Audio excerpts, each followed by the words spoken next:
Oke, Assalamualaikum warahmatullahi wabarakatuh. Pada minggu ini saya akan menjelaskan lanjutan dari analisis eh, regresi yang dipakai di ekonometrika yang sifatnya lebih advance ya. Dalam hal ini saya akan menunjukkan beberapa bentuk fungsi ya yang dapat digunakan di dalam analisis ekonometrika sesuai kebutuhannya. Jadi penentuan fungsinya nanti yang dipakai yang mana tergantung tujuan dari pemodelan dan nanti akan berimbas pada kesimpulan dari parameter-parameter model. Jadi yang pertama ada beberapa fungsi atau bentuk fungsional dari model-model yang sering kita jumpai atau sering kita butuhkan dalam analisis ekonometrika.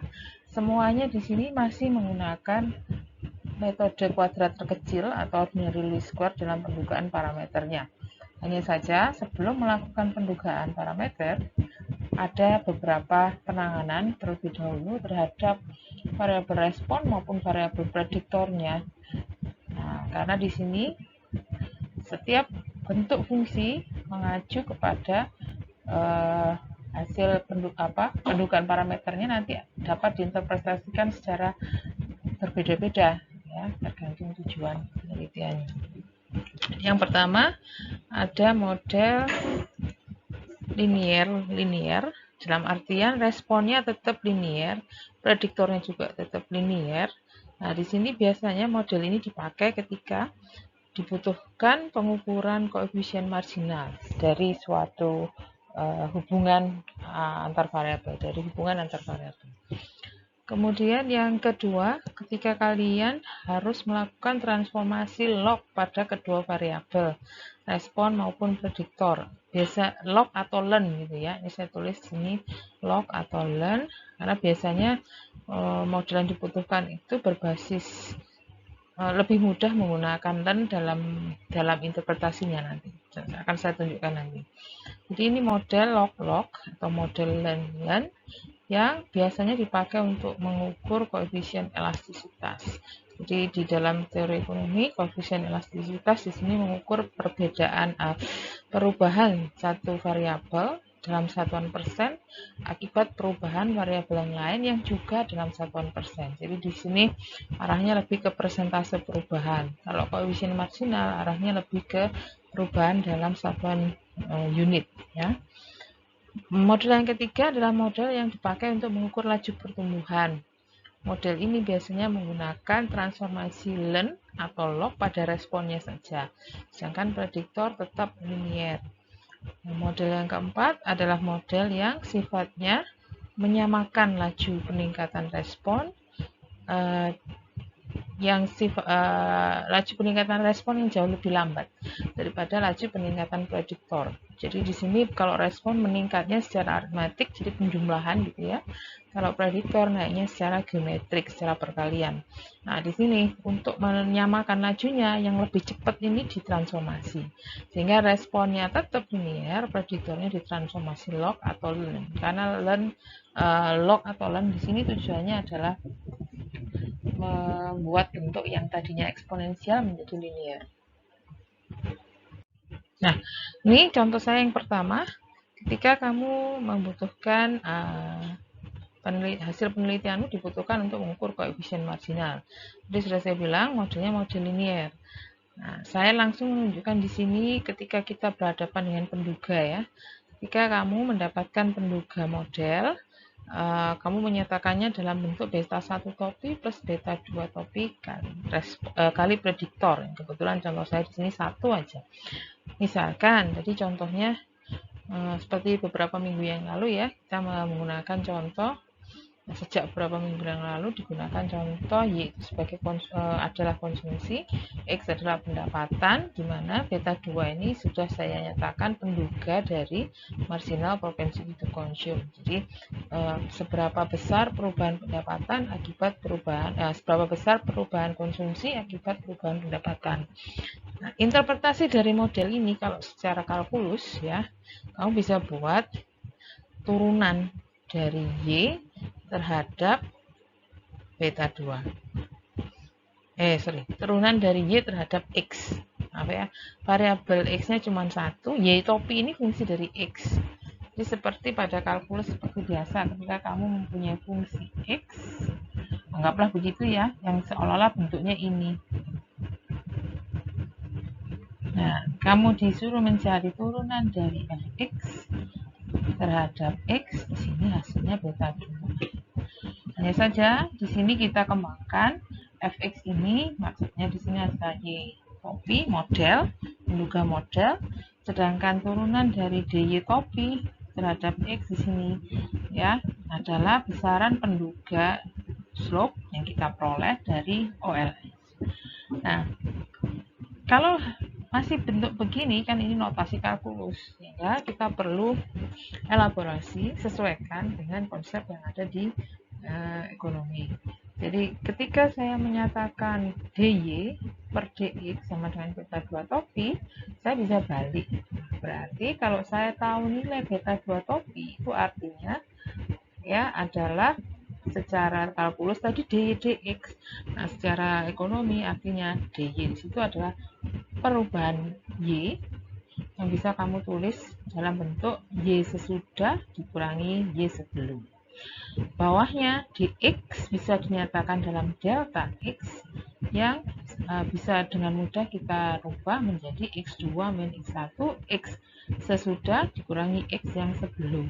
Nah, dengan besaran yang seperti ini artinya misalkan tadi kita contohkan yang y-nya ini adalah konsumsi, bawahnya adalah pendapatan, maka beta 2 dapat diartikan besaran perubahan konsumsi ya. Jadi kalau yang bawahnya sama dengan 1, bentar ya, saya tulis begini deh, delta y sama dengan beta 2 topi kali delta x. Nah, di sini bisa kamu lihat ketika konsumsinya pendapatannya berubah 1 unit ya, ini berubah 1 unit, maka perubahan konsumsi delta Y besarnya beta 2 topi kali 1. Oh ya, beta 2 topi tadi. Tuh. Jika beta 2 topinya bertanda positif, maka kita bisa artikan ketika pendapatan naik 1 unit, maka konsumsinya juga akan naik sebesar beta 2. Karena plus itu tadi ya. Di konteks teori ekonominya memang tandanya plus, seharusnya bertanda plus. Tapi ketika kita bertemu dengan model yang ketika diduga beta 2 ini nilainya negatif misalkan, maka penjelasannya harus dirubah ya, berbeda arah. Jadi boleh saya di sini tulis umum perubahan karena belum tahu apakah betul memang hasilnya positif. Ketika hasilnya positif, bisa kamu bunyikan kenaikan yang akan menghasilkan kenaikan juga. Tapi ketika koefisiennya diperoleh negatif, maka kamu harus membunyikan bahwa 1 unit perubahan X akan menurunkan Y sebesar beta 2. Jadi seperti itu ya. Nih, rangkumannya ya. Jika misalkan contohnya tadi naik bernilai positif, maka kenaikan yang kita harapkan. Sebaliknya bila bernilai negatif. Nah, sekarang model yang kedua, model yang dipakai untuk mengukur koefisien elastisitas, model log-log. Jadi seperti di depan tadi sudah saya jelaskan, model ini biasanya membutuhkan transformasi pada 2 variabel, respon maupun prediktor. Ini contoh saya yang saya pakai di sini adalah fungsi produksi Cobb-Douglas yang diasumsikan bentuknya seperti ini. Y sama dengan A. A ini biasanya diinterpretasikan sebagai koefisien teknologi. K itu modal. L itu tenaga kerja ya. Terus ini ada parameter alfa, ada parameter beta. E ini bilangan natural yang 2,7 sekian. Nah, ini makanya kita tidak menggunakan log, tapi menggunakan len karena ketemu notasi E di sini. Sedangkan U ini unsur galat ya. Nah, bedanya dengan model yang kamu kenal selama ini, selama ini kan aditif ya model yang kamu kenal. Di sini bentuknya perkalian, parameternya menjadi pangkat. Nah, untuk melinearkan ini, ya kan, alfa dan beta ini nantinya mengukur koefisien elastisitas. Jadi model ini salah satu contoh yang memang aslinya multiplikatif sehingga membutuhkan transformasi.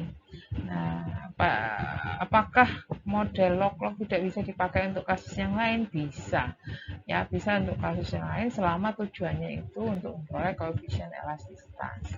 Kebetulan contoh saya ini adalah contoh yang memang dasarnya model yang diasumsikan itu multiplikatif dan koefisien elastisitas ada di parameter yang pangkatnya ini. Nanti bisa jadi elastisitas setelah saya coba tunjukkan ya. Oke, ini tadi interpretasinya. Penjelasan detailnya tadi saya sudah bilang sebenarnya. Ini penjelasan detail. Nah, di model ini nantinya alfa itu biasanya mengukur persen perubahan produktivitas akibat 1% perubahan modal, sedangkan beta persen perubahan produktivitas akibat 1% perubahan tenaga kerja. Tuh lihat bedanya dengan model yang pertama tadi yang linear. Di sini bunyinya bukan lagi dalam satuan variabel yang kita analisis. Jadi satuannya tidak digunakan, melainkan menggunakan persentase perubahan. Jadi baik itu di prediktornya maupun di responnya. Prediktornya di sini modal, responnya produktivitas, tenaga kerja ini prediktor, responnya produktivitas, semuanya diukur dalam satuan persen. Nah, umumnya diasumsikan ya ada teori yang mengasumsikan bahwa alfa dan beta ini jumlahnya 100% yang digunakan dengan istilah constant return scale. Ya, artinya apa sih? Ada di sini. Jadi maksud dari pengujian constant return scale itu adalah jika kamu ya harapannya kan jika kita mengalihkan dua atau faktor produksi atau input ya kan suatu sistem. Jadi sistemnya di sini menggunakan tenaga kerja dan modal supaya jadi produksi ya. Jadi dalam sistem tadi inputnya tenaga kerja dan modal, outputnya adalah produktivitas. Kita berusaha menaikkan produktivitas. Bagaimana caranya? Salah satu adalah dengan menambah input ya, menambah faktor produksi tenaga kerja dan modal. Misalkan masing-masing dinaikkan 2 kali lipat, apa yang terjadi dengan produksi itu? Nah, di konsep constant return to scale diharapkan kalau memang faktor produksi atau inputnya dikalikan 2 masing-masing, seharusnya produksinya kan juga 2 kali lipat. Nanti pada prakteknya ada yang tidak, ya ini idealnya begitu. Pada prakteknya nanti ada yang tidak sampai, nanti sistem tadi atau proses produksi tadi itu kurang efektif dalam mengkonvert inputnya menjadi output. Atau bahkan siapa tahu pada prakteknya ada yang lebih, bahkan inputnya 2 kali lipat, produksinya jadi 1,5 kali lipat. Nah itu nanti lain cerita. Bisa jadi itu ada faktor lain yang menyebabkan faktor produksi jadi lebih optimal ya pemanfaatannya. Nah, istilah yang tadi yang constant return scale itu biasanya nanti jadi bahan pengujian dalam uji hipotesis ketika kita membentuk model ini ya. Kalau misalkan sampai terbukti memang betul jumlahnya 1, oke, maka bisa dianggap ini konsep constant return to scale itu terbukti menggunakan data real. Kalau sampai ternyata hasil pengujian hipotesisnya menunjukkan bahwa dia kurang dari 100%, berarti tidak memenuhi sifat constant return to scale, istilahnya decreasing ya kalau nggak salah, decreasing return to scale ya. Jadi di sini saya contohkan, misalkan C sama dengan 2. Jadi di sini faktor peningkatannya 2 ya.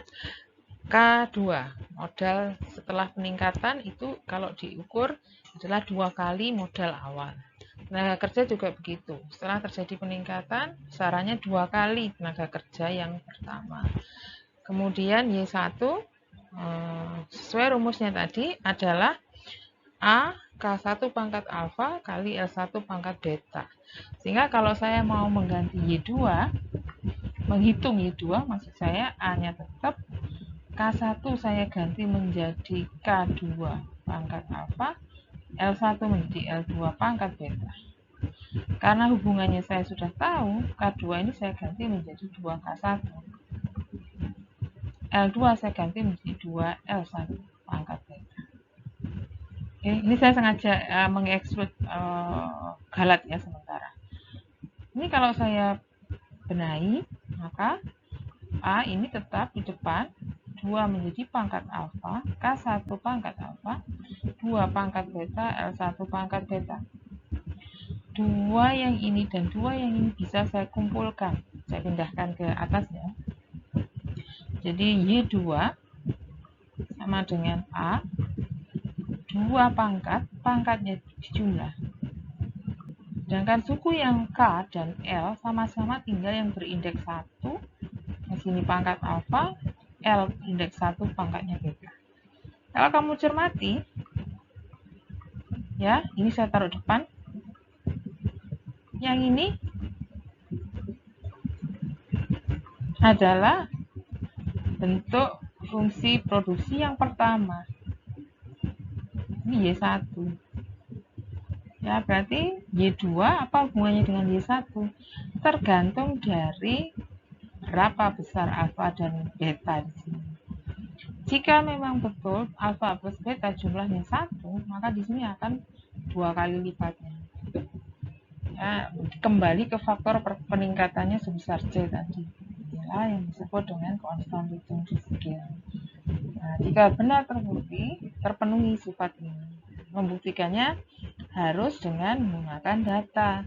Nah, dari data yang kamu pakai, nanti ada pemodelan yang akan saya jelaskan bagaimana prosedurnya untuk mendapatkan nilai alfa dan beta yang nanti bisa diuji secara prosedural apakah betul sama dengan 1. Nah, karena sampai dengan minggu ini kita masih belajar regresi 1 prediktor saja, sederhana, belum masuk regresi berganda, maka penjelasan saya nanti masih saya batasi tidak menggunakan kedua faktor produksi ini. Inputnya saya batasi dulu salah satu. Oke. Oke, ini adalah penjelasan secara detail mengenai orat-oratan saya di slide sebelumnya tadi.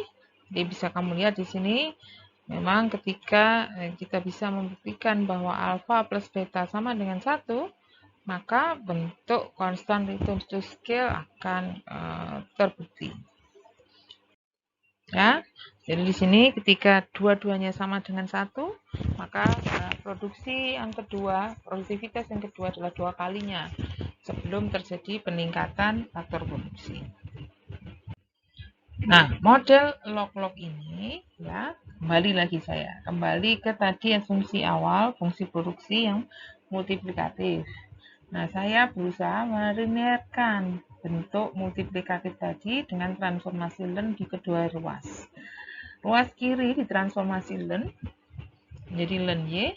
Ruas kanan, ingat len kalau perkalian akan berubah menjadi penjumlahan. Pangkat akan turun.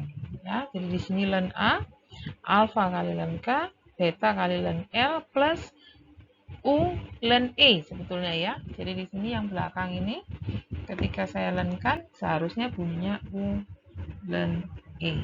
Ini len E nilainya 1 sehingga di sana tinggal suku U saja yang muncul ya. Kemudian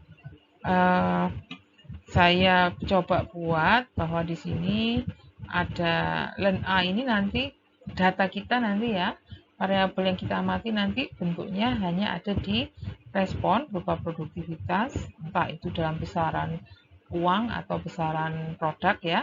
K itu banyaknya modal, L itu tenaga kerja. Sedangkan A ini tidak ada variabel tidak direpresentasikan oleh variabel apapun, bisa kita anggap sebagai konstan sementara ya. Sehingga di sini saya ganti dengan parameter V. Yang ini menjadi parameter alfa, ini parameter beta. Data yang kita pakai ini nanti 3 variabel yang semuanya ketika mau dipakai untuk pendugaan parameter harus ditransformasi terlebih dahulu dengan len. Ya, jadi kamu katakan punya 3 kolom untuk Y, kolom untuk K, kolom untuk L, harus semuanya ditransformasi len terlebih dahulu baru digunakan untuk mendapatkan pemuda kuadrat terkecil atau ordinary least square-nya. Nah, dengan melakukan itu nanti kalian bisa mendapatkan penduga model. Ini saya beri topi sudah ya, penduga model. Ini dan Y topi, tapi tetap hasilnya dalam len, masih dalam len. Ya, ini penduga untuk intercept, penduga untuk koefisiennya len K, penduga bagi koefisien len L. Nah, kamu bisa mencoba interpretasi. Oke, walaupun kita belum belajar regresi berganda ya, tetap di sini saya mencoba tunjukkan ke kalian bahwa bisa saja kita menggunakan prediktor yang lebih dari satu. Interpretasinya sama seperti tadi saya tunjukkan yang model linear, hanya saja mirip dengan cerita ketika kamu mempunyai fungsi dengan 2 variabel, ya apapun bunyinya di sini, maka kamu bisa mencari turunan dari fungsi ini secara parsial terhadap X dan turunan secara parsial dari fungsi ini terhadap Y. Ya, konsep turunan sama seperti di kalkulus. Turunan itu kan berusaha mencari efek perubahan variabel input terhadap fungsi. Jadi kalau misalkan kamu mempunyai dua input ya, inputnya kalau ada perubahan di input yang pertama, gimana efeknya ke F? Input yang kedua, bagaimana efeknya ke F? Sama di sini juga begitu, ya. Tapi digunakan di ekonometrika. Jadi konsep kalkulus kita terapkan di ekonometrika. Ya, jadi saya menginterpretasikan salah satu saja dulu, sedangkan yang lainnya nanti mengikuti. Di fokus saya di sini pada variabel tenaga kerja misalnya. Jadi delta len Y topi variabel tenaga kerja yang sudah dalam bentuk len ya. Jadi hasil penduga model ya. Ketika coba saya turunkan, ini kan sudah ada angkanya semua. Ketika saya turunkan secara parsial terhadap len L, maka hasilnya beta topi. Ingat, ini seolah-olah satu kesatuan ya, seperti tadi biasa dy dx. Cuman ini karena y-nya sendiri len, x-nya sendiri bentuknya juga len. Jadi sementara saya tuliskan ketika saya menurunkan d len y terhadap d len L, hasilnya beta topi. Ya. Atau dengan kata lain saya tukar aja tempatnya seperti ini. Ya. Jadi beta topi itu bisa dinyatakan sebagai apa? Ya, turunan parsial len y terhadap y topi, len y model terhadap len L. Kalau masih ada lennya, kita susah menginterpretasikan. Jadi di sini bagaimana caranya merubah len itu menjadi sesuatu yang lebih mudah diinterpretasikan. Kembali ke teori kalkulus. Ya, teori kalkulus. Kamu harapan saya masih ingat.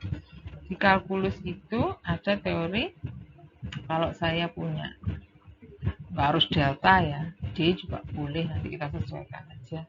Kalau saya punya len Y, D len Y dy, itu bunyinya seperti itu kan? Nah, jika saya balik, saya ingin merubah pernyataan D len Y, maka bentuknya adalah dy kalikan ya, dikalikan di sana per Y. Kalaupun ini tadi parsial, ya silakan saja diganti, di sininya juga parsial. Nah, sehingga yang ada di sini dan yang di sini akan lebih mudah diartikan. Nah, coba kenapa lebih mudah? Lihat di sini kan jatuhnya kembali ke delta Y atau dy.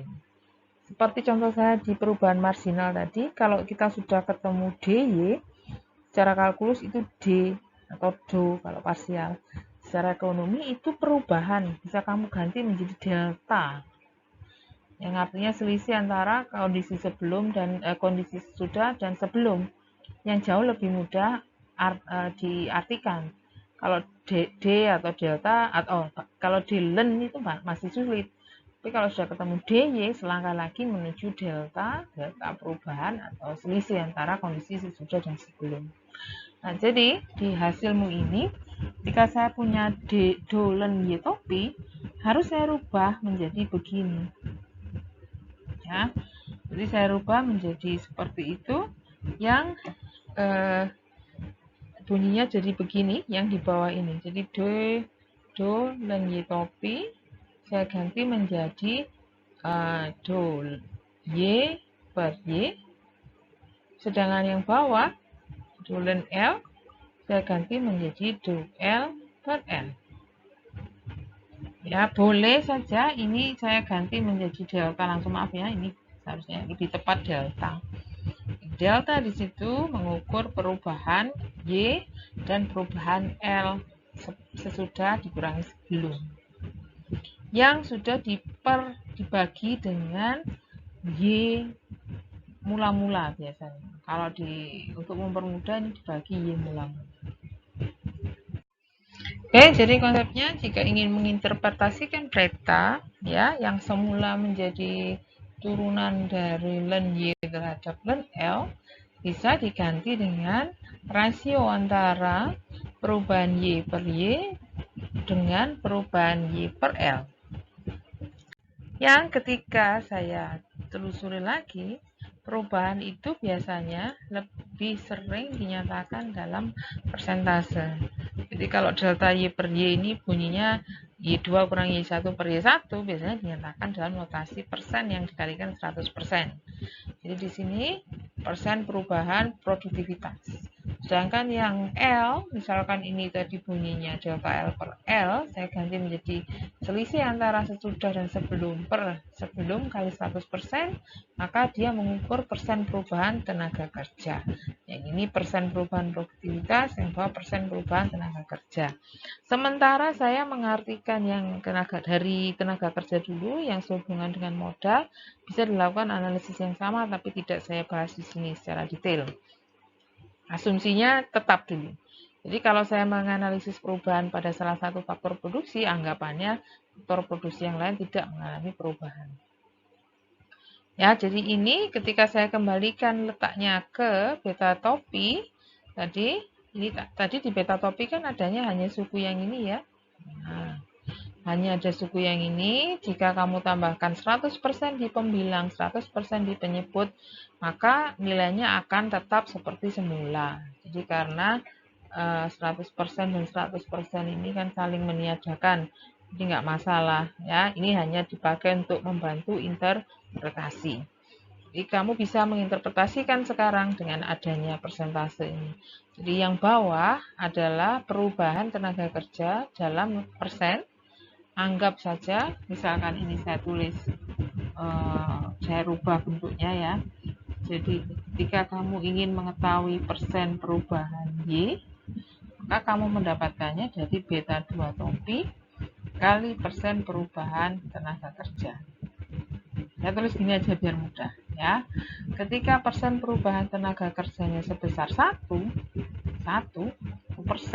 ya, maka ketika 1% ini kamu kalikan beta 2 topi, hasilnya adalah persen perubahan bagi produktivitas. Ya, jadi akibat 1% perubahan tenaga kerja, maka produktivitas akan berubah sebesar beta 2%. Ya, beta 2%. Jadi bisa kamu catat seperti ini, jika L naik 1%, maka Y, kalau positif ya, kalau beta, jika saya tulis dulu di sini, jika beta 2 topi nilainya positif, jika L naik 1%, maka Y juga akan naik sebesar beta topi persen. Sebaliknya kalau negatif, L-nya naik, Y-nya turun. Semua tapi dalam satuan persen. Nah, ini secara lengkap pendefinisiannya ya, jika ingin diartikan baik alfa maupun beta, dengan asumsi ini sudah kamu prediksi semua, sudah kamu duga semuanya. dengan konsep OLS berdasarkan variabel yang sudah ditransformasi len di Y, K maupun L semua ditransformasi len. Misalkan sudah diperoleh beta topi, ini penjelasannya ya dengan tambahan pada tingkat modal yang konstan karena dianggap salah satu saja yang berubah. Sedangkan untuk menginterpretasikan alfa topi penjelasannya sama. Jika kenaikan modal terjadi kenaikan modal 1%, maka produktivitas akan meningkat sebesar alfa topi persen dengan asumsi L-nya konstan. Konsep ini nanti akan saya jelaskan detail lagi di regresi linear berganda. Tapi yang jelas asumsi salah satu berubah yang satunya konstan ini adalah asumsi yang kita pakai atau konsep yang kita pakai ketika belajar kalkulus, di mana pada kalkulus peubah ganda, kalau kamu mempelajari DF, kalau kamu mempelajari fungsi yang lebih dari satu peubah, ya, yang tadi saya tunjukkan di depan, ketika kamu membahas DF do F do X, itu kan asumsinya Y tidak mengalami perubahan. Nah, itu konsep yang sama di sini. Salah satunya konstan. K-nya yang konstan. Kalau kamu belajar DF DY, mencari DF DY, asumsinya X yang konstan. Jadi seperti konsep yang ini, ya. Di setara apa yang kita belajar di kalkulus dengan penerapannya di ekonometrika. Nah, sekarang untuk menunjukkan artinya, ya saya pakai data di sini. Saya memiliki data 33 perusahaan yang masing-masing mempunyai informasi tentang produktivitas, tenaga kerja, dan modal. Nah, karena kamu masih belajar regresi linear sederhana, di sini saya menganggap perubahannya jangka pendek dulu deh. Di jangka pendek di sini menganggap bahwa faktor produksi yang mengalami perubahan itu sanggupnya masih satu saja. Masih dianggap bahwa yang bisa berubah, bisa kita rekrut lagi adalah tenaga kerjanya, L. Sedangkan modalnya dianggap masih tidak berubah, masih konstan, perusahaannya masih baru berjalan, belum bisa nambah modal, akumulasinya di A. Jadi A bintang ini sebenarnya akumulasi dari bentuk modal yang dianggap tidak berubah. Jadi model ini nanti yang saya pakai dengan transformasi len, cara yang sama seperti tadi. Hari ini seperti ini toh. Nah, regresi yang saya run nanti yang saya jalankan adalah responnya len Y, prediktornya len L. Saya nggak pakai K-nya. Ya, K-nya saya abaikan sementara. Terus nanti kalau dapat penduga, ya, yang penduga intercept itu dipakai untuk menduga len A bintang. Ya, walaupun nggak harus diinterpretasikan nanti. Fokus kita adalah untuk mendapatkan beta sebagai koefisien elastisitas, ya, perubahan produktivitas, berapa persen perubahan produktivitas akibat 1% perubahan tenaga kerja. Ini data yang saya pakai, saya tampilkan dalam diagram pencar.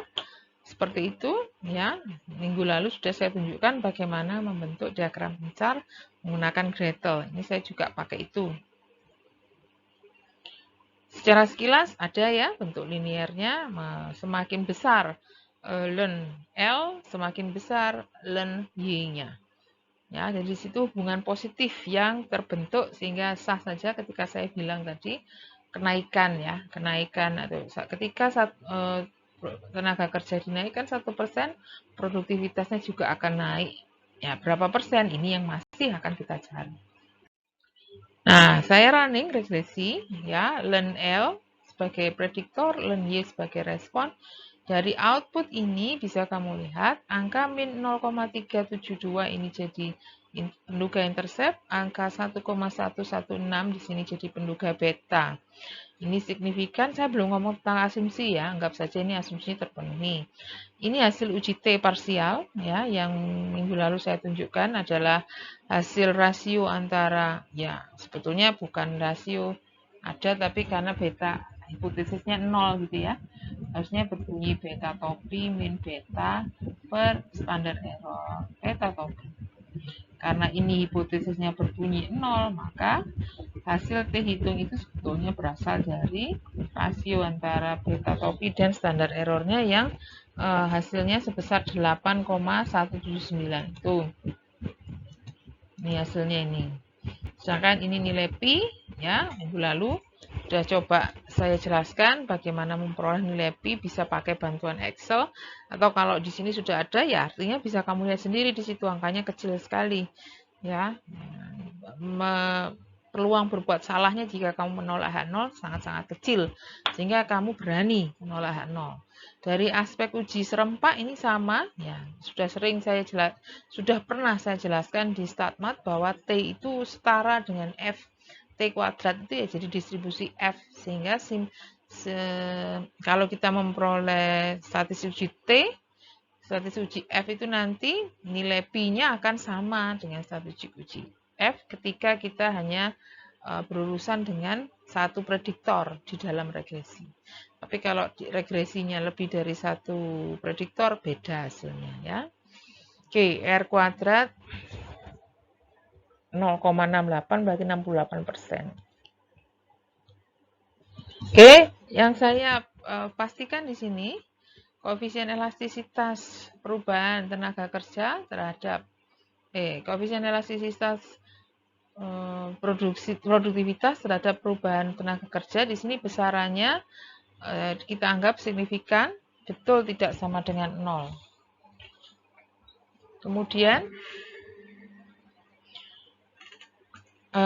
nilainya, R kuadrat. Jadi model ini berhasil menjelaskan keragaman data sebesar 68%, sudah lumayan lah ya.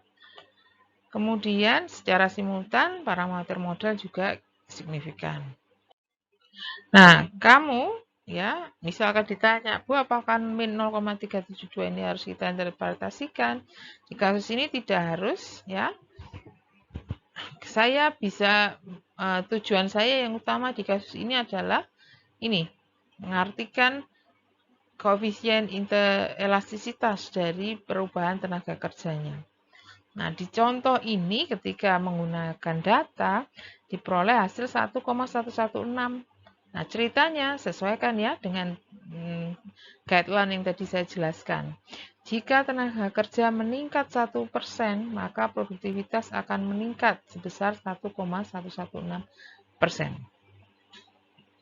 Itu yang utama.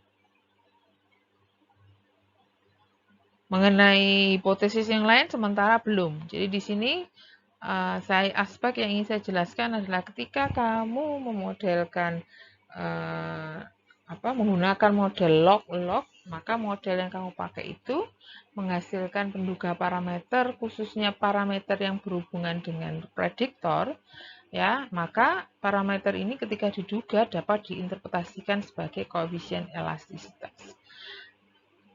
Perubahan Y dalam persen akibat 1% perubahan prediktor. Dalam kasus ini contoh saya L dan produktivitas. Tenaga kerja dan produktivitas. Oke, nah setelah model yang mengukur koefisien elastisitas tadi, kita masuk ke model ketiga yang digunakan untuk mengukur laju pertumbuhan. Sesuai namanya ada model log-lin. Jadi kira-kira ya arahnya adalah log itu yang dipakai untuk menunjukkan variabel respon. Di variabel responnya nanti menggunakan transformasi log, sedangkan yang ini dipakai untuk mengidentifikasi prediktornya dengan bunyi lin, berarti pada prediktor tidak dilakukan transformasi apapun, tetap skala yang semula. Nah, sebagai informasi nanti ya konsep pengukuran laju pertumbuhan atau pemodelan untuk mengukur laju pertumbuhan ini umumnya menggunakan data deret waktu. Jadi nanti informasi yang kita punya adalah modal atau uang atau apapun lah ya, Y respon pada saat ke 0, respon pada saat ke 1 sampai respon pada saat ke T besar. T-nya pasti diketahui ya, berarti ini waktu ke 0, waktu ke 1, waktu ke 2 sampai waktu yang ke T besar. Itu nanti informasinya. Sedangkan tujuannya adalah mengukur berapa perubahan ya dari waktu ke 0 ke waktu ke 1, waktu 1 ke 2 dan seterusnya dalam bentuk persen. Nah, pedoman atau model dasar yang dipakai adalah model pertumbuhan ini yang biasa kamu kenal sebagai model bunga majemuk. Ya, yang konsepnya adalah ketika di awal kita punya uang Y0, ya, waktu pertama modal atau uangmu tadi itu kalau disimpan selama 1 tahun, dia akan bertambah sebesar R%. Kalau disimpan lagi tahun kedua misalkan akan bertambah lagi sebesar R%, tapi R%-nya relatif terhadap Y1. Nah, tahun ketiga juga begitu sama, R% relatif terhadap Y2 dan seterusnya. Ya, saya bisa mencoba contohkan kalian yang tadi cerita saya. Jadi selama 1 tahun dia akan mempunyai variabel atau respon yang kita amati akan bertambah ya dengan pertambahan sebesar R kali Y0. Katakan R-nya persen, 5% lah, 10% bunga biasanya situ. Yang kalau kita nyatakan dalam bentuk yang lebih baik jadi seperti ini. Nah, ini 1 tahun. Bagaimana jika kita ingin tahu apa yang terjadi di tahun kedua? Maka bentuknya sama, berarti di situ di tahun kedua uangmu itu bertambah dari yang ada di tahun pertama dengan pertambahan sebesar ini. Kalau saya ubah lagi bentuknya sama seperti itu, hanya saja di sini Y1 sudah bisa kamu ganti dengan ini. Y0, 1 plus R, sehingga 1 plus R-nya di sini akan muncul 2 suku, atau bisa ditulis dalam bentuk pangkat 2. Nah, ini berlaku umum untuk ya durasi waktu T. Jadi ketika kamu mengamati pergerakan responmu selama T, di mana setiap periode dia bertumbuh R% relatif terhadap sebelumnya, maka model yang kita perlukan adalah yang seperti itu untuk pangkat. Nah, jika kita pikirkan lagi dari awal tadi ya, OLS itu selalu bisa diterapkan, tapi butuh pengolahan terlebih dahulu terhadap model dasar yang ingin kita duga. Jadi nanti seperti yang saya informasikan, tujuan utamanya adalah mengukur berapa laju pertumbuhan. Jadi kalau di persamaan ini, laju pertumbuhan yang dimaksud ini diwakili oleh R. Informasi yang kamu punya nanti adalah YT, ya, berapa besar Y setiap periode, tentunya dengan periodenya masing-masing. Agar OLS bisa diterapkan, ya, bentuk pangkat dan perkalian tadi ya harus kita rubah dengan transformasi Lens yang memang sangat berperan ketika kita berhadapan dengan model yang bentuknya multiplikatif atau pangkat.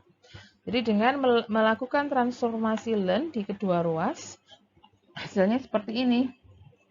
Ya. Nah, dari situ kalau mau dicek ini ruas kiri dan YT. Ruas kanan Lens ada 2 suku di situ. Y0 1 plus R pangkat T, karena perkalian di Lens jadi jumlah.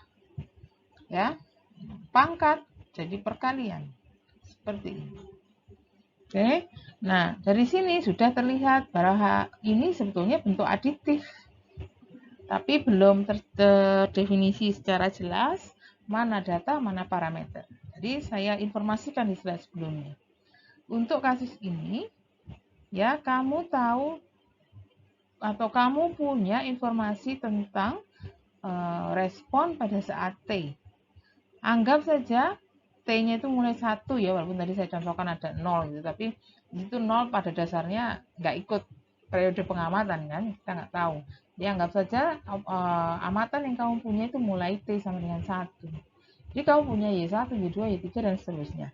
Jadi ini tahu data. Yang kedua, kamu tahu tentang waktunya, indeks waktunya. T, waktu 1, 2, 3 dan seterusnya. Sehingga sampai sejauh ini saya bisa menganggap bahwa ini nanti sesuatu yang harus kita duga dari model, dirubah menjadi parameter, notasinya saya ganti dengan parameter beta 1. Yang belakang ini juga begitu, kan mau diduga justru. Kita mau menduga R-nya sebenarnya, tapi bentuknya nggak bisa langsung dapat R gitu ya, melalui perantara bentuk Lens 1 plus R.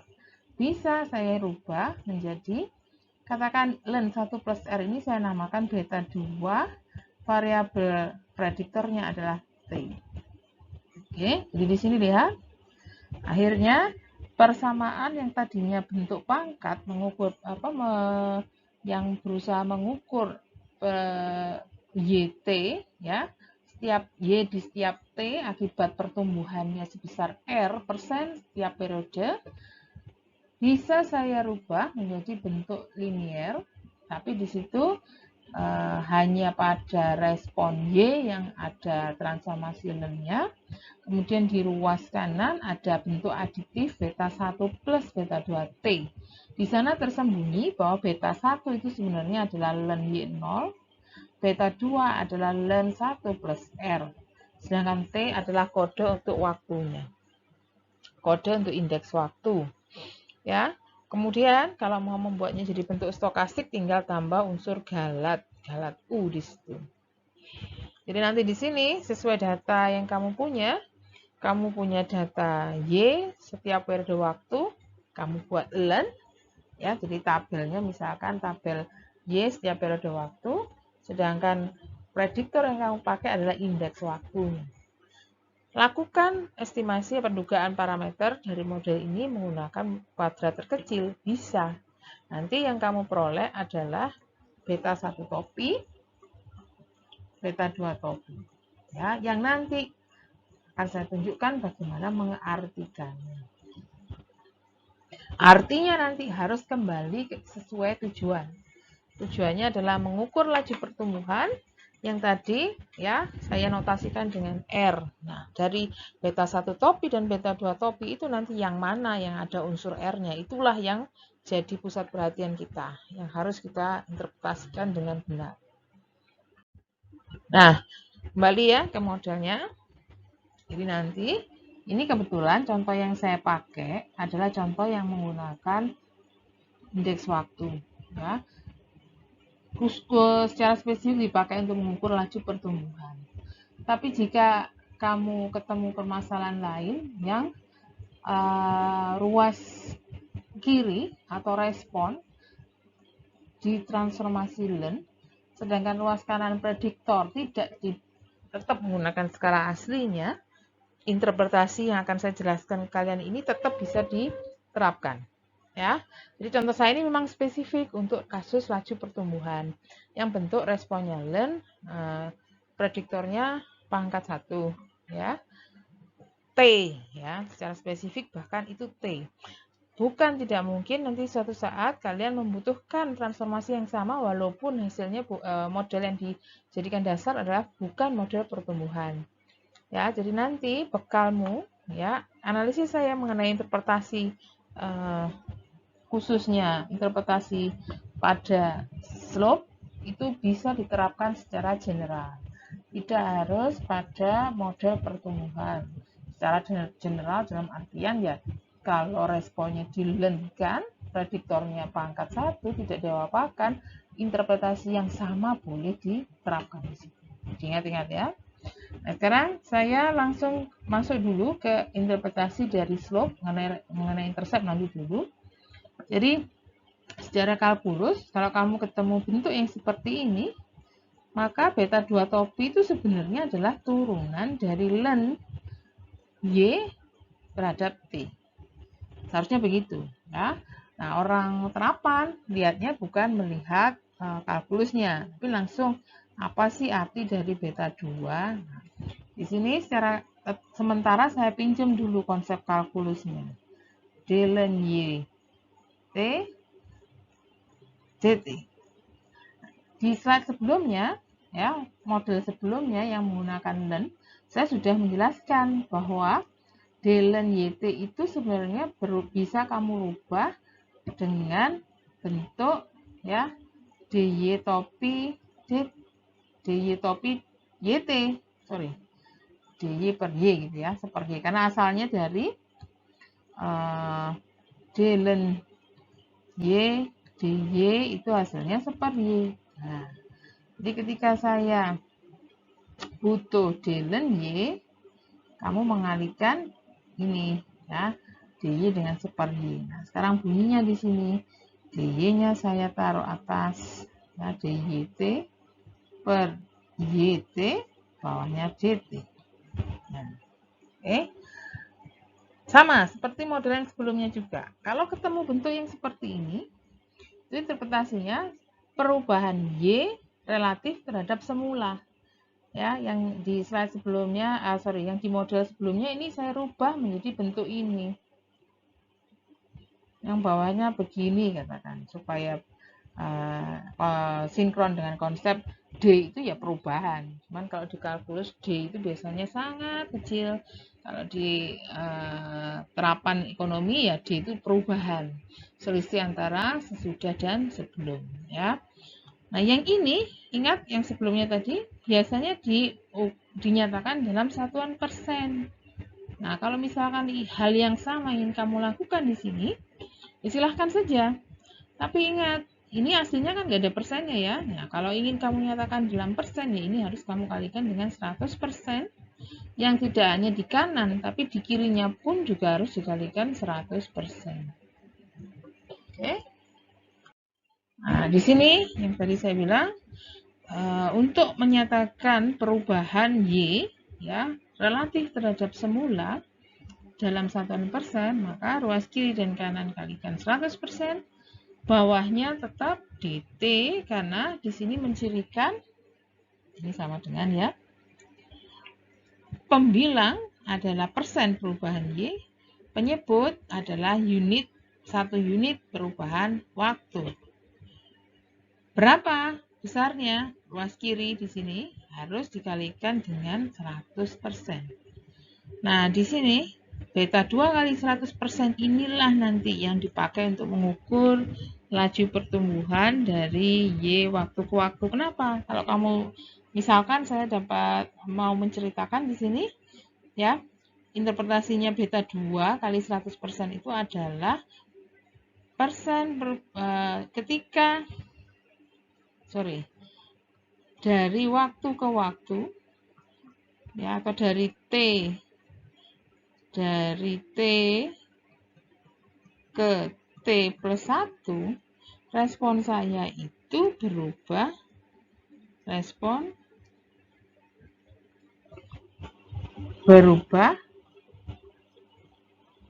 beta 2 kali 100%. Nah, berarti perubahan inilah yang disebut dengan laju pertumbuhan. Karena laju pertumbuhan adalah kenaikan atau penurunan dari satu periode ke periode waktu yang ke depan, ya, ke periode waktu setelahnya. Dan semuanya biasanya diukur dalam persen.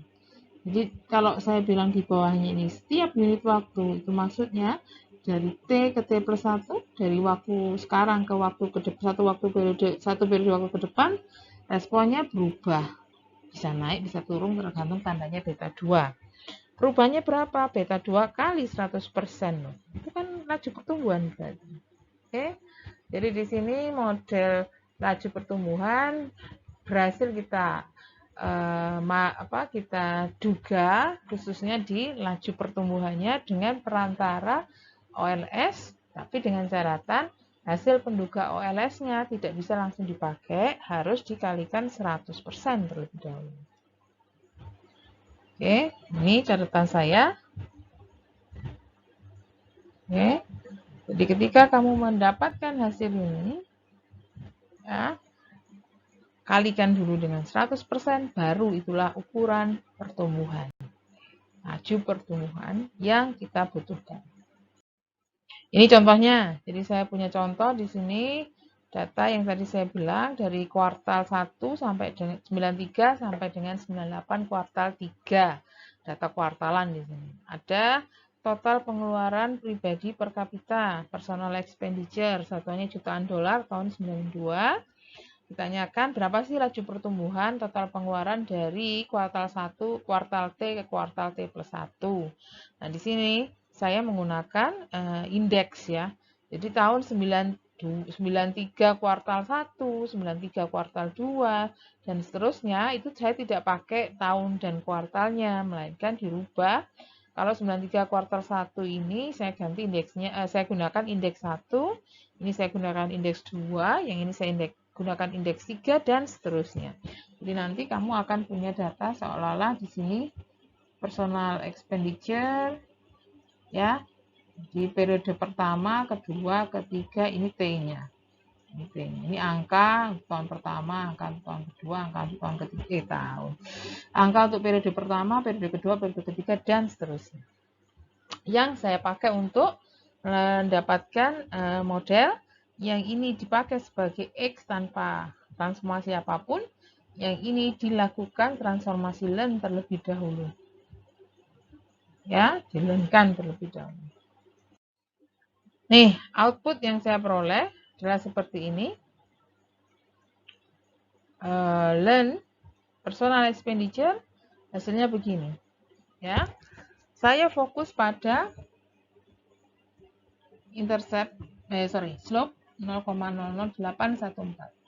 Ya, tadi ingat ya, ketika saya mau menginterpretasikan berdasarkan konsep di len dt, ya, apa arti dari 0,00818 itu? Kalikan dulu dengan 100%, baru itu merupakan ukuran ya pertumbuhan dari personal expenditure. Jadi kalau ini saya kalikan 100%, hasilnya adalah 0,814. Jadi saya bisa cerita gitu. Dari satu kuartal ke kuartal yang berikutnya, personal expenditure meningkat sebesar 0,814. Itu. Ya, di sini yang saya tampilkan pertama-tama adalah beta 0 terlebih dahulu. Nanti itu saya ulangi ya. Untuk beta 2 saya ulangi. Beta 1 ya. Untuk beta 2 nanti saya ulangi lagi. Jadi di sini kamu sudah memperoleh beta 1 topi, penduga beta 1. Dan ingat tadi beta 1 itu notasinya Y0 kan sebenarnya. Len Y0. Jadi sewaktu model awal, kalau kamu ingat di depan tadi, ya, ini ada len Y, T, sama dengan len Y0, plus P kali len 1 plus R. Nah, sudah dimisahkan, yang ini nanti jadi beta 1, yang ini nanti jadi beta 2. Oke. Saya fokus ke sini dulu, yang beta 1 topi. Beta 1 topi, kalau Y-nya saya nyatakan sebagai personal expenditure, maka di sini saya tuliskan personal expenditure pada waktu ke 0. Besarnya 8,35. Kalau ingin tahu personal expenditure di tahun ke-0, ya len-nya kita lawan ya, dicari di inverse. Jadi inverse-nya dari len itu atau bagaimana kita menghilangkan len adalah dengan konsep E pangkat. Jadi teorinya adalah jika kita mempunyai bilangan Y sama dengan E pangkat X, maka len Y sama dengan X, atau sebaliknya. Kalau saya tahu len Y, ya, maka pernyataan lainnya adalah Y itu adalah E pangkat X. Ya, jadi ini kalau kita butuh Y-nya E pangkat. Kalau butuh X-nya, nyatakan dalam len Y. Seperti itu. Nih, jadi len personal expenditure sama dengan 8,35, saya butuh personal expenditure-nya, bukan len-nya. Jadi dianti, dilawan, di inverse, jadi inverse-nya adalah E pangkat 8,35, hasilnya sebesar itu. Jadi ini bisa diinterpretasikan sebagai penduga atau estimasi dari personal expenditure pada tahun ke-0. Oke. Nah, sekarang untuk yang beta 2, ya, untuk beta 2, tadi sudah saya jelaskan di awal, kamu bisa langsung pakai konsep yang tadi, bahwa untuk menerjemahkan beta 2, kalikan 100% terlebih dahulu, dapat angkanya. Nah, angka itulah yang kita pakai untuk mengukur laju pertumbuhan. Di kasus kita laju pertumbuhan dari kuartal 1 ke kuartal berikutnya dari personal expenditure.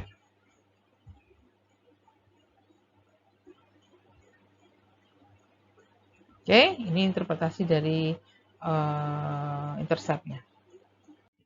Oke, ini model terakhir, model Linlock, ya, yang dipakai untuk ya kasus-kasus di mana laju peningkatan respon itu biasanya lebih lambat daripada laju peningkatan prediktornya, ya.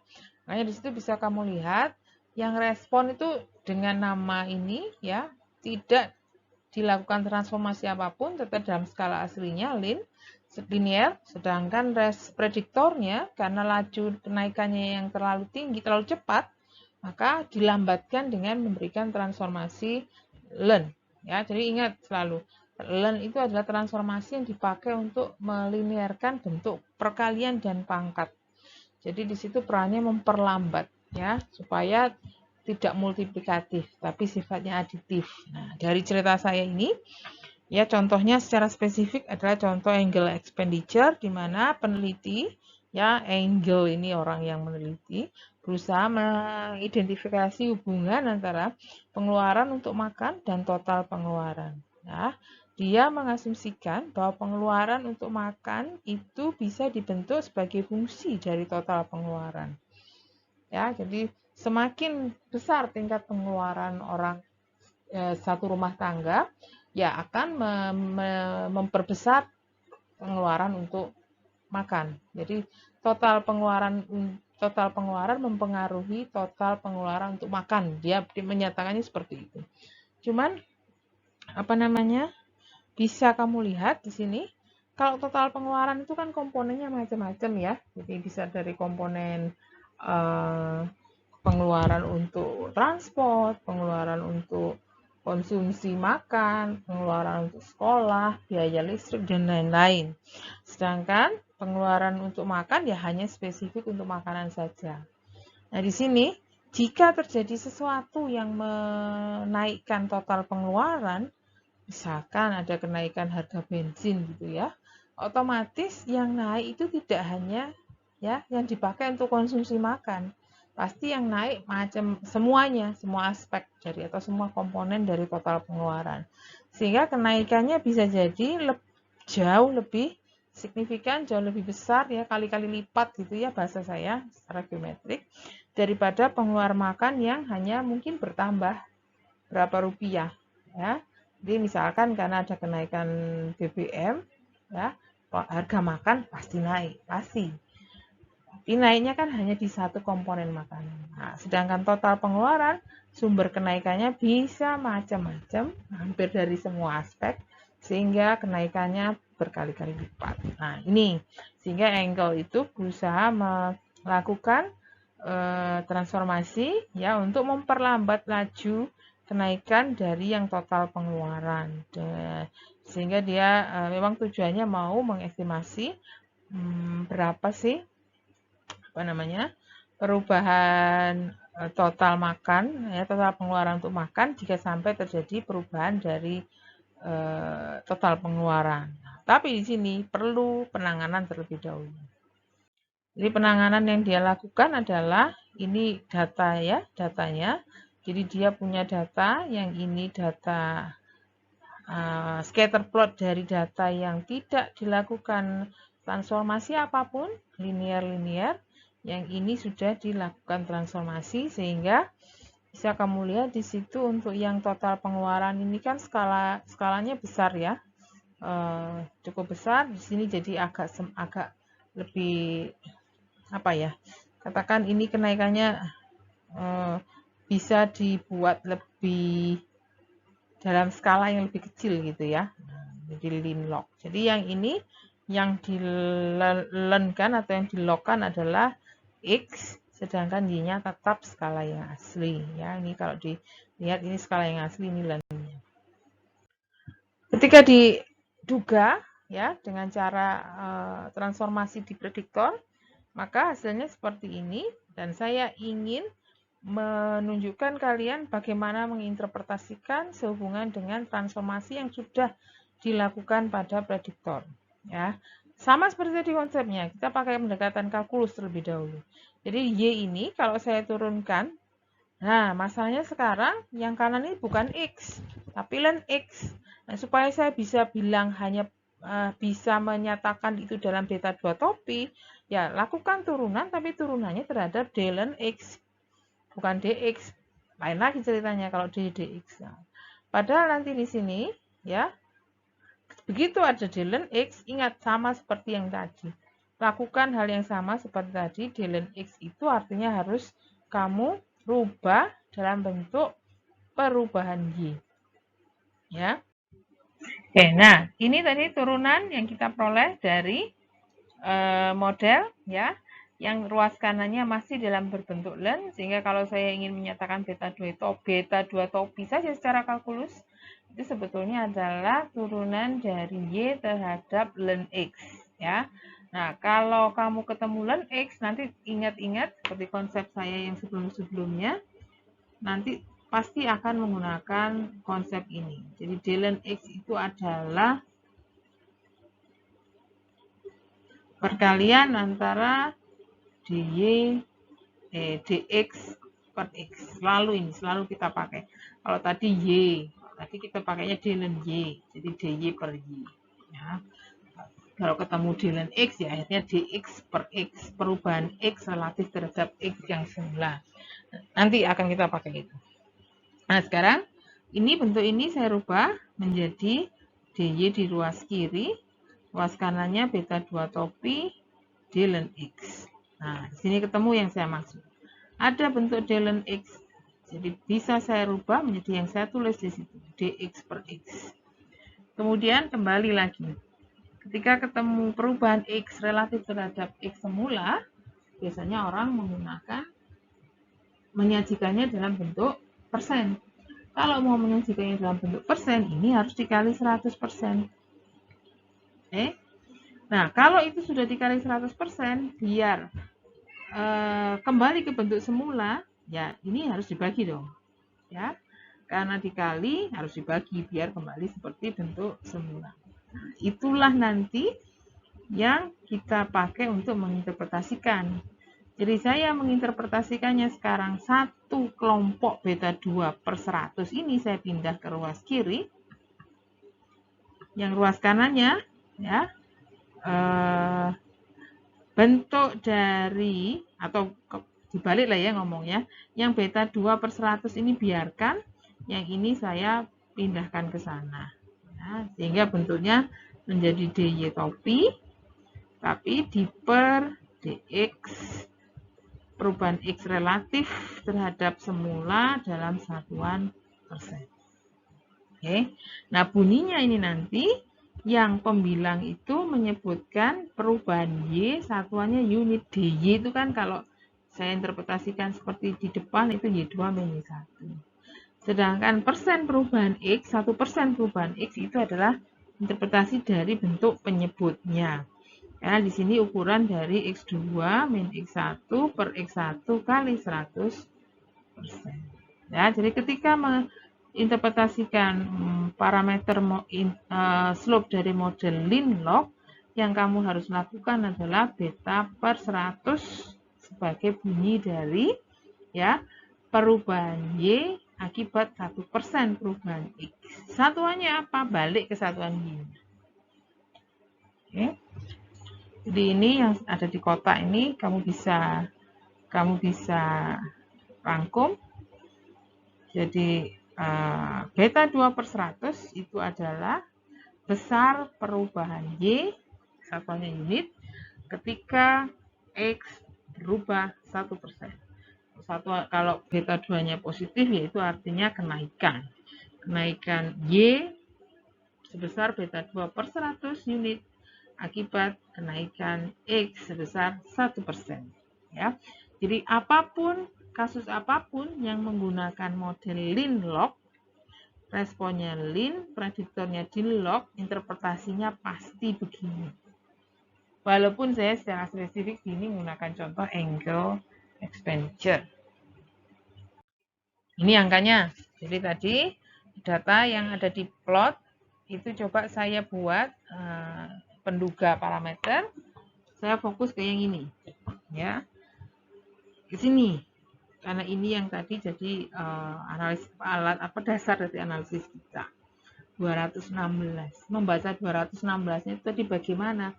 Balik ke akar permasalahan. Ini modelnya respon linear, prediktornya dilenkan. Ya. Sehingga 216 ini kalau mau saya terjemahkan harus per 100 dulu. Nah, per 100-nya jadinya 2,16. Plus, berarti nanti arahnya ke kenaikan. Apa bunyi kenaikannya? Ya. total expenditure ruas kanan adalah ln. Jadi kenaikannya dalam bentuk persen. Ya, jadi kenaikan 1% total expenditure akan menaikkan pengeluaran untuk makan berapa besarnya? 2,16. Jadi 2,16 itu berasal dari pengolahan pembagian beta 2 itu dengan 100. Oke. Kalau mau dibandingkan, ya, model yang tanpa transformasi bunyinya hanya unit-unit. Jadi kalau total pengeluaran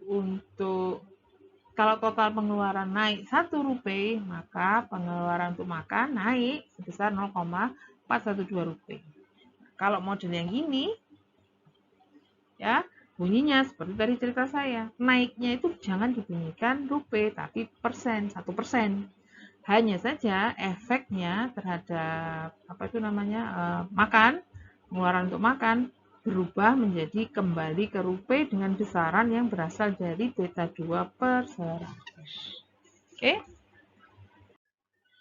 Nah, sedangkan untuk R kuadrat di sini nanti minggu depan saya bahas lebih detail lagi, tapi yang jelas ini konsep-konsep yang dipakai untuk nanti lebih banyak perbandingan model, tapi perbandingan modelnya nanti harus hati-hati, ya, sesuai skala variabel responnya saja lah.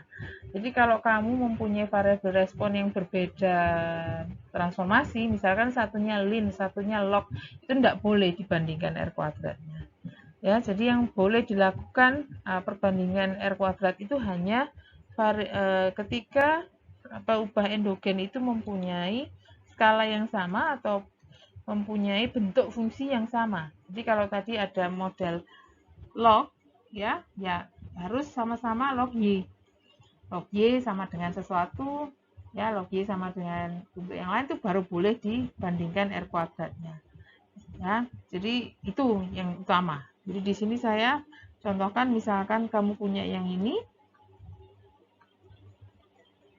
ya, sama ini dan Y, boleh ini dibandingkan.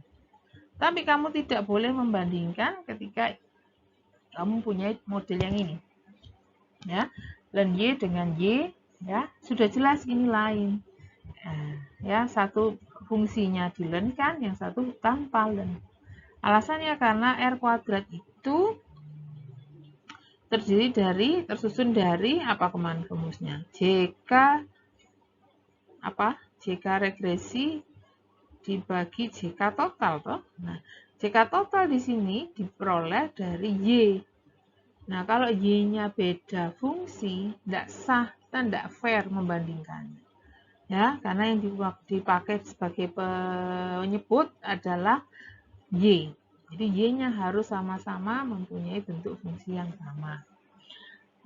Ya, jadi nanti ini panduan umum aja, nanti saya bahas lebih detail minggu depan mengenai ini. Silakan kalau mau ada pertanyaan, ya, disampaikan pada sesi diskusi via Zoom. Oke, terima kasih atas perhatiannya. Saya akhiri. Assalamualaikum warahmatullahi wabarakatuh.